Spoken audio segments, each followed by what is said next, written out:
नमस्कार, आपण पाहता Hirkani news.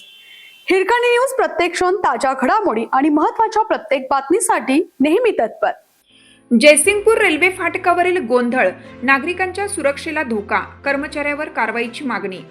Jaysingpur railway station लगत असलेले रेल्वे फाटक दिवसातून अनेक वेळा बंद होत असल्याने नागरिकांना मोठा त्रास सहन करावा लागत आहे. नियमाप्रमाणे सायरन पूर्ण वाजल्यानंतरच रेल्वे फाटक बंद होणं आवश्यक असताना सायरन सुरू असतानाच गेट पाडले जात असल्याच्या तक्रारी वारंवार समोर येत आहेत. अशाच एका प्रकारात एका महिलेच्या दुचाकीवर थेट फाटक कोसळल्याने महिला दुचाकीसह खाली पडली. सुदैवाने गंभीर इजा झाली नाही. मात्र ही घटना नागरिकांच्या सुरक्षेचा प्रश्न गंभीर असल्याचे अधोरेखित करते. याबाबत अधिक माहिती अशी की सकाळी रेल्वे येण्यापूर्वी फाटकावर सायरन सुरू झाला. मात्र सायरन बंद होण्यापूर्वीच गेट अचानक खाली पडले.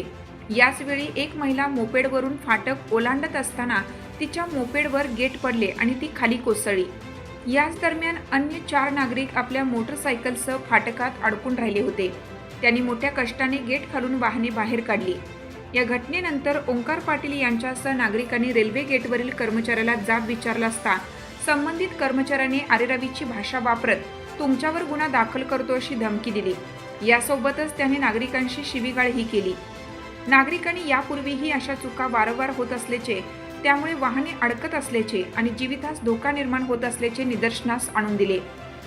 सदर कर्मचारी नित्याने नागरिकांशी बेशिस्त वर्तन करत असल्याचा आरोप होत असून त्याच्या विरोधात तात्काळ कारवाई करण्याची मागणी नागरिकातून जोर धरत आहे.